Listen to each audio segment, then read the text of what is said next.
변호사님 개인회생 할 때 결국은 변제금이 얼마인지가 키포인트잖아요. 그렇죠. 의뢰인들께서도 최종적으로 내가 네, 얼마 내야 되냐. 되는지 네. 그걸 물어보고 네. 법원에서 결정해 주는 건데 미리 좀 알 수도 있나요? 가이드라인이 아, 네네. 있고요. 탕감률이 몇 프로다. 네네. 보통 이제 이런 것만 생각을 하시는데 탕감률이 몇 %가 나올 수 있는지도 결국에는 그 가이드 안에서만 결정이 되기 네네. 때문에 그 기준을 좀 아셔야 돼요. 정해져 있는 세 가지 기준이 있는데 네네. 하나는 가용 소득이랑 관련된 부분이고 네. 또 하나는 청산 가치, 청산가치. 재산이죠. 네. 그리고 세 번째는 최저 변제과 관련된 기준이 있고 세 가지 기준 중에서 가장 큰 금액 기준으로 정해지는 거고 세부적으로는 어떻게 정해지는지 지금부터 설명을 좀 드릴게요. 변호사님 그러면 가용소득을 이용한 변제금 계산 이것부터 한번 살펴볼까요? 네, 쉽게 말하면은 내가 실제로 갚을 수 있는 돈이 얼마냐를 기준으로 변제금을 정하는 건데 가용소득이라고 하면 월 소득에서 최저 생계비를 그쵸. 뺀 금액. 변제금 계산 공식이 그러면 어떻게 되는 거죠? 변제할 수 있는 기간이 통상적으로 개인회생은 3년이고 그러면 36개월이니까 매월 갚아야 될 돈 곱하기 36개월 하면 전체 변제 금액이 나오는 거죠. 그걸 계산을 하려면 결국에는 최저 생계비 기준을 알아야 되고 본인 소득이 얼마인지에 따라서 그게 결정이 되는 겁니다. 소득은 딱 나오지만 쓰는 생계비는 왔다 갔다 하지 않아요? 좀? 그렇죠. 그래서 정해놨어요. 보건복지부에서 발표를 했고요. 네네. 2025년 기준으로 하면 1인 가구인 경우에는 143만 5,208원, 네. 2인 가구는 235만 원 정도, 3인 가구는 300만 원, 4인 가구는 365만 원 정도 이렇게 순차적으로 좀 올라가게 돼 있습니다. 숫자로 한번 예시를 들어보면 일단은 1인 가구 근로자 기준으로 이 근로자가 월급을 세후로 250만 원을 네네. 받는다고 가정을 했을 때 1인 생계비가 143만 원이니까 이 사람의 가용소득은 월 107만 원인 거예요. 네네. 107만 원을 36개월 동안 변제한다고 하면 토탈 3,852만 원이 변제금이 되는 겁니다. 그러면 결국은 가용소득에서 생계비를 뺀 나머지 107만 원을 다 갚아야 되는 거네요. 그렇죠. 소득이 더 높다 그러면 갚아야 될 돈이 더 많아지냐 이렇게 생각할 수가 있는데 네네. 예를 들어서 어떤 분의 소득이 400만 원이다 라고 네. 가정을 했을 때 배우자랑 아이를 부양을 하고 있는 거예요. 네네. 그러면은 3인 가구가 되고 3인 가구의 최저 생계비는 약 300만 원. 네. 그러면 400만 원에서 300만 원을 제한 금액이 100만 원이잖아요.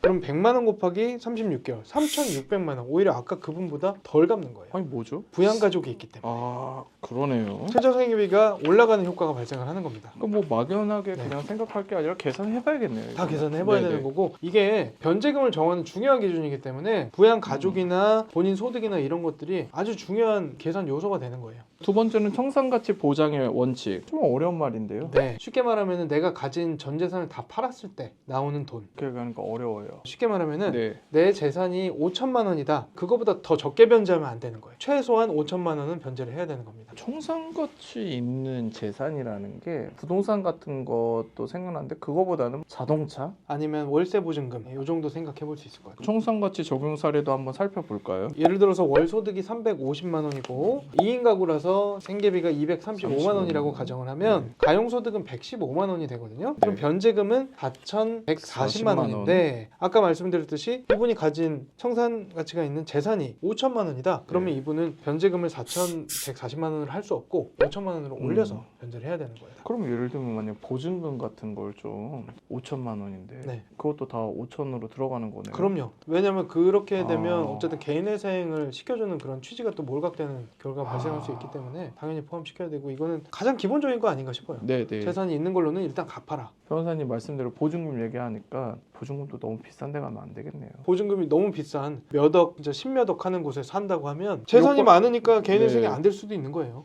그러면 이 다음에는 최소한의 변제금, 최저 변제 기준으로 하는 거 네, 한번 있습니다. 살펴봐야 될 것 같아요. 예. 생각보다 요거는 기준이 그렇게 높지는 않고요. 총 채무액 기준으로 해서 총 채무액이 5천만 원 미만인 경우에는 채권액의 5% 이상은 변제를 해야 된다. 네네. 그리고 총 채무액이 5천만 원 이상인 경우에는 채권액의 3% 근데 거기에다가 100만 원을 더해서 변제를 해야 되고요. 이게 이제 잘 와닿지는 않으실 텐데 구체적으로 좀 계산을 해보면 채무액이 4천만 원이에요. 그러면 5천만 원 미만 사건에 해당하기 때문에 최소 변제금은 5%로 계산을 해서 200만 원, 95% 네, 탕감이 네, 된다고 네, 가정을 네. 했을 때 이렇게 되는 겁니다. 그리고 채무액이 1억 원이라고 하면은 최소 변제금은 3%로 계산을 해서 300만 원인데 100만 원을 더한다고 말씀드렸죠. 최종적으로는 400만 원이 되는 400만 거고 결국에는 96% 상감이 네. 되는 요 기준으로만 봤을 때는 그런 효과가 발생을 하는 거죠. 결과적으로 변제금을 줄일수록 개인 예상 하시는 분들한테 유리한 거니까요. 변제금 줄일 수 있는 방법은 어떤 게 있죠? 일단 최저 생계비를 늘려야 되기 때문에 네. 부양가족 인정을 많이 받으면 많이 받을수록 좋습니다. 그리고 추가 생계비를 공제 요청할 수도 있어요. 월세나 예를 들어서 월세라든지 의료비. 그런 게 된다고 하면은 전체 이제 변제금이 줄어드는 효과가 발생할 수 있고요. 그리고 변제 기간을 늘리는 거 이거는 이제 전체 금액이 줄어들지는 않는데 네. 매달 내는 금액이 줄어들기 때문에 좀 숨통이 트이는 측면이 네. 있으니까 이것도 한번 검토를 해봐야 돼요. 개시 결정 후에도 좀 주의할 점이 있다고 들었거든요. 지난번에도 누누이 말씀을 드렸던 건데 3개월 이상 변제금 미납하면 개인회생 폐지될 수 폐지될 수 있으니까 이 있고, 부분 조심하셔야 되고요. 그다음에 소득이 증가하거나 소득이 감소하거나 하면 네. 조정을 할 수 있으니까 이 부분도 유념하셔야 되고 고의로 재산을 감추거나 해서 네. 아까도 말씀드렸듯이 청산 가치에 대한 기준이 생각보다는 좀 빡빡한 편이잖아요. 연탈하기 위해서 재산을 네. 미리 처분한다거나 하면은 개인회생 취소될 수도 있기 때문에 그쵸. 주의하셔야 됩니다.